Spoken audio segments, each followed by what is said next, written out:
ചില ആളുകൾ ഫേസ് ചെയ്യുന്ന ഒരു കാര്യമുണ്ട്. നിരന്തരമായിട്ട് എനിക്കൊരു കാര്യം ചെയ്യാൻ സാധിക്കുന്നില്ല. ഒരു ഉദാഹരണത്തിന് എക്സസൈസ് ആയിക്കോട്ടെ, എനിക്ക് ഡെയിലി എനിക്ക് ചെയ്യാൻ സാധിക്കുന്നില്ല. അതുപോലെ ഒരു പ്രെയർ ഡെയിലി എനിക്ക് ചെയ്യാൻ സാധിക്കുന്നില്ല. ഒരു കൺസിസ്റ്റൻ്റ് ആയിട്ട് എനിക്ക് ചെയ്യാൻ സാധിക്കുന്നില്ല. എന്താ അതിന് കാര്യങ്ങൾ? ഒരുപാട് തടസ്സങ്ങൾ അപ്പോൾ വരുന്നു എന്നൊക്കെ പറയാറുണ്ട്. നമുക്കതൊരു കഥാരൂപത്തിൽ നോക്കാം. എന്തുകൊണ്ടാണ് ഇതിങ്ങനെ വരുന്നത്, എങ്ങനെയാണ് നമുക്കിത് ഓവർകം ചെയ്യാൻ സാധിക്കുക എന്നൊക്കെ നമുക്ക് ഒരു കഥാരൂപത്തിൽ നോക്കാം.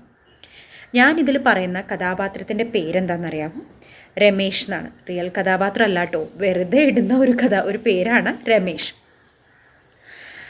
നമ്മൾ രമേശ് ചിന്തിക്കുകയാണ്, ഇന്നു മുതൽ ഞാനൊരു വായനാശീലം ഉണ്ടാക്കുകയാണ്. ഡെയിലി ഞാൻ 1 മണിക്കൂർ റീഡ് ചെയ്യും എന്ന് ചിന്തിക്കുന്നു നമ്മുടെ രമേശ്. എന്നിട്ട് എന്താ ചെയ്യണമെന്നറിയാവോ? ആൾ ബുക്കൊക്കെ എടുത്ത് സോഫയിൽ വരുന്നിരുന്ന് വായിക്കണം. 1 പേജ് വായിച്ചു, 2 പേജ് വായിച്ചു, 3 പേജ് വായിച്ചു, അങ്ങനെ ഒരു 15 മിനിറ്റ്സോളം വായിച്ചു. ആ സമയത്താണ് രമേശിൻ്റെ വീട്ടിൽ കോളിംഗ് ബെല്ലടിക്കുന്നത്. അപ്പോൾ രമേശ് ഉടനെ ആരാ വന്നതെന്ന് നോക്കാൻ വേണ്ടി പോയി. അപ്പോൾ പോസ്റ്റ്മാനായിരുന്നു കേട്ടോ. പോസ്റ്റ്മാന് ക്രെഡിറ്റ് കാർഡ് കൊണ്ടുവന്നതാണ്. രമേശ് നോക്കി, ക്രെഡിറ്റ് കാർഡാണല്ലോ.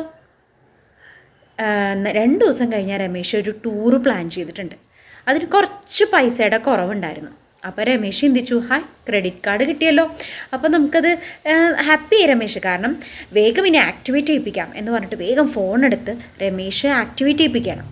ആ സമയത്തുണ്ടല്ലോ ഒരു കോള് വന്നു. ആരുടെ കോളാണെന്നറിയോ? രമേശിൻ്റെ ഫ്രണ്ടിൻ്റെ കോളാണ്. എന്താണെന്നറിയോ?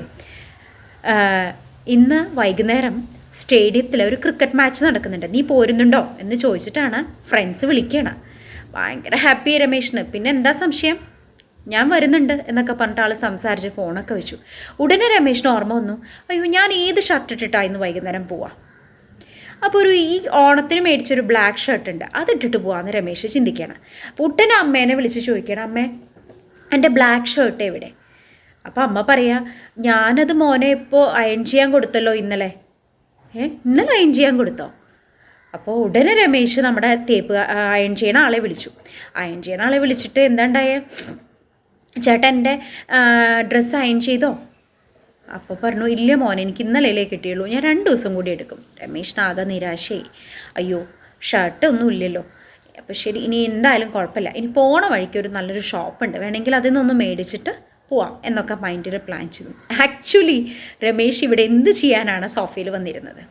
1 മണിക്കൂർ ബുക്ക് വായിക്കാമെന്ന് ചിന്തിച്ചിട്ടാണ് രമേശ് വന്നിരുന്നത്. പക്ഷെ നടന്നോ? അതിൻ്റെ ഇടയിൽ എന്തൊക്കെ കാര്യങ്ങളുണ്ടായി. പോസ്റ്റ്മാൻ വന്നു, ക്രെഡിറ്റ് കാർഡ് ആക്ടിവേറ്റ് ചെയ്യാൻ നോക്കി, ഫ്രണ്ടിൻ്റെ കോള് വന്നു, ഷർട്ട് ഇടേണ്ട കാര്യം ആലോചിച്ചു, അയൺ ചെയ്യണ ആളെ വിളിച്ചു. എന്തൊക്കെ ഡിസ്ട്രാക്ഷൻസുകളാണ് രമേശ്, എന്തൊക്കെ തടസ്സങ്ങളായി ബുക്ക് വായിക്കുമ്പോൾ വന്നേ. ഇതെല്ലാം രമേശ് ബ്രേക്ക് ചെയ്യായിരുന്നെങ്കിൽ രമേശിന് സുഖമായിട്ട് ആ 1 മണിക്കൂർ വായിക്കാമായിരുന്നു. രമേശ് ചിന്തിച്ചോ? രമേശ് അത് ബ്രേക്ക് ചെയ്തില്ല. എന്താ ഉണ്ടായേ? രമേശ് കുഴപ്പമില്ല, വായനേക്കാൾ ഈ ഡിസ്ട്രാക്ഷൻസിനാണ് രമേശ് ഇമ്പോർട്ടൻസ് കൊടുത്തത്. അമ്മ നോക്കിക്കോട്ടെ, അല്ലെങ്കിൽ ആ 1 മണിക്കൂർ കഴിഞ്ഞിട്ടേ ഞാൻ ഫ്രണ്ടിൻ്റെ കോൾ എടുക്കുള്ളൂ, അല്ലെങ്കിൽ ഇത് ക്രെഡിറ്റ് കാർഡ് ആക്ടിവേറ്റ് ചെയ്യിപ്പിക്കുള്ളൂ എന്നൊക്കെ ചിന്തിക്കാമായിരുന്നു. ആ 1 മണിക്കൂർ വായിക്കുക എന്ന് പറഞ്ഞാൽ ഞാൻ നിർബന്ധമായും വായിക്കും എന്ന രമേശിന് ചിന്തിക്കാമായിരുന്നു. പക്ഷേ രമേശ് എന്താ ചെയ്തത്? ഈ ഡിസ്ട്രാക്ഷൻസിനാണ് രമേശ്, ഈ തടസ്സങ്ങൾ വന്ന ഒരുപാട് കാര്യങ്ങളാണ് രമേശ് അതിൽ ഫോക്കസ് ചെയ്തത്. ഇതുപോലെയാണ് നമ്മളുടെ ഓരോ കാര്യങ്ങൾ. നമ്മൾ ഏത് കാര്യങ്ങൾ ചെയ്യാൻ പോകുമ്പോഴും പല ഡിസ്ട്രാക്ഷൻസുകളും വരും. നമ്മൾ ആ ഡിസ്ട്രാക്ഷൻസിൻ്റെ കൂടെയാണ് പോകുന്നത്. നമ്മൾ ചിന്തിച്ചിട്ടില്ല ഇന്നത് വായിക്കുക എന്നുള്ളത്. എനിക്ക് വായിക്കണം എന്നുള്ള അതിനോടുള്ള തീവ്രമായ ആഗ്രഹം നമ്മൾക്കില്ല എന്നുള്ളതാണ് അതിന് മനസ്സിലാക്കേണ്ടത്.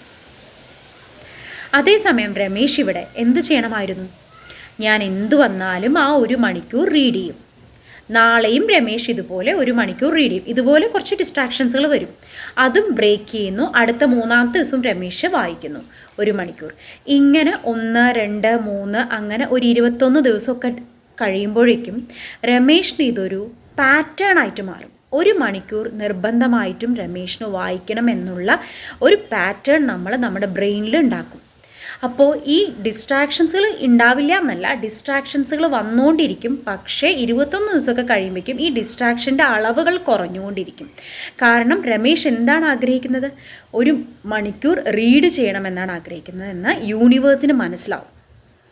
രമേശ് ഇത് കൺസിസ്റ്റൻ്റ് ആയിട്ട് ചെയ്യാൻ ആഗ്രഹിക്കുന്ന വ്യക്തിയാണ്. അല്ലെങ്കിൽ രമേശ് ഇതൊരു പാറ്റേൺ ആണ്, ബ്രെയിനിൽ ഇതൊരു പാറ്റേൺ ക്രിയേറ്റ് ചെയ്യാണ്. എന്തു വന്നാലും 1 മണിക്കൂർ വായിക്കും എന്ന ഒരു പാറ്റേൺ രമേശ് ഉണ്ടാക്കുകയാണ്.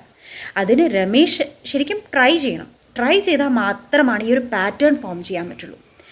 നമ്മൾ ഈ ഡിസ്ട്രാക്ഷൻസിൻ്റെ കൂടെയാണ് നമ്മൾ പോകുന്നത്. ഇന്നും ഡിസ്ട്രാക്ഷൻസ് വന്ന് നോക്കി ഇതിങ്ങനെ പോയി, നാളെയും ഇതുപോലെ ചെയ്യായിരിക്കും, ഡിസ്ട്രാക്ഷൻസ് വരും. അപ്പോൾ യൂണിവേഴ്സിന് മനസ്സിലാവും രമേശിന് ഈ ഡിസ്ട്രാക്ഷൻസ് ആണ് ഇഷ്ടം. നമ്മുടെ സബ് കോൺഷ്യസ് മൈൻഡിന്, നമ്മുടെ ഉപബോധ മനസ്സിന് ഏതാണ് ശരി ഏതാണ് വേണ്ട എന്നൊന്നും അറിയത്തില്ല. എന്താണോ നമ്മൾ കൊടുക്കുന്നത് അത് തന്നെയാണ് നമ്മുടെ ലൈഫായിട്ട് മാറുക. ഇതാണല്ലോ നമ്മുടെ ലോ ഓഫ് അട്രാക്ഷൻ ബേസ് ചെയ്തിട്ടുള്ള പറയണേ. അപ്പോൾ എന്താ ഇവിടെ സംഭവിച്ചുകൊണ്ടിരിക്കുന്നത്? ഡിസ്ട്രാക്ഷൻ്റെ പുറകിലാണ് രമേശ് പോകുന്നതെങ്കിൽ ഈ പാറ്റേൺ തന്നെ രമേശിന് കണ്ടിന്യൂ ചെയ്തുകൊണ്ടിരിക്കും. അതേസമയം അത് ബ്രേക്ക് ചെയ്ത് 21 ഡേയ്സ് കഴിഞ്ഞു, 48 ഡേയ്സ് കഴിഞ്ഞു, 90 ഡേയ്സ് കഴിയുമ്പോൾ ഇതൊരു പാറ്റേണായി മാറും. പിന്നെ ഒരു ഡിസ്ട്രാക്ഷനും രമേശിന് വരില്ല എന്ന് തന്നെ പറയാം. ഇത് ഞാനൊരു കഥയുടെ രൂപത്തിൽ ഇപ്പോൾ റീഡിങ് എന്നുള്ള ഒരു കൺസെപ്റ്റിൽ പറഞ്ഞു. ഇതുപോലെ തന്നെയാണ് എല്ലാ കാര്യങ്ങളും. എക്സസൈസ് ആയിക്കോട്ടെ, നമ്മൾ പ്രെയർ ആയിക്കോട്ടെ, അതുപോലെ ഇപ്പോൾ ഗ്രാറ്റിറ്റ്യൂഡ് നമ്മൾ പ്രാക്ടീസ് ചെയ്യുന്ന ഒരുപാട് പേരുണ്ടാവും.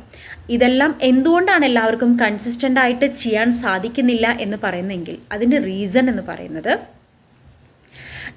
നമ്മൾ ചെയ്യാനിരിക്കുമ്പോൾ ഒരുപാട് ഡിസ്ട്രാക്ഷൻസ് വരും. അത് അങ്ങനെയാണ്. പക്ഷേ ആ ഡിസ്ട്രാക്ഷൻസിനെ ബ്രേക്ക് ചെയ്തിട്ട് നമ്മൾക്ക് കൊണ്ടുപോകാൻ സാധിക്കണം. അപ്പോൾ ഒരു കാര്യം നിരന്തരമായി ചെയ്യണം. നിരന്തരമായി ചെയ്താൽ മാത്രമേ അതിനൊരു റിസൾട്ട് ഉള്ളൂ.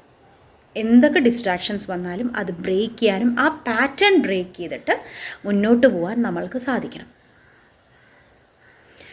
എല്ലാവർക്കും ഞാൻ ഈ പറഞ്ഞ കൺസെപ്റ്റ് മനസ്സിലായി കാണുമെന്ന് വിശ്വസിക്കുന്നു. Thank you.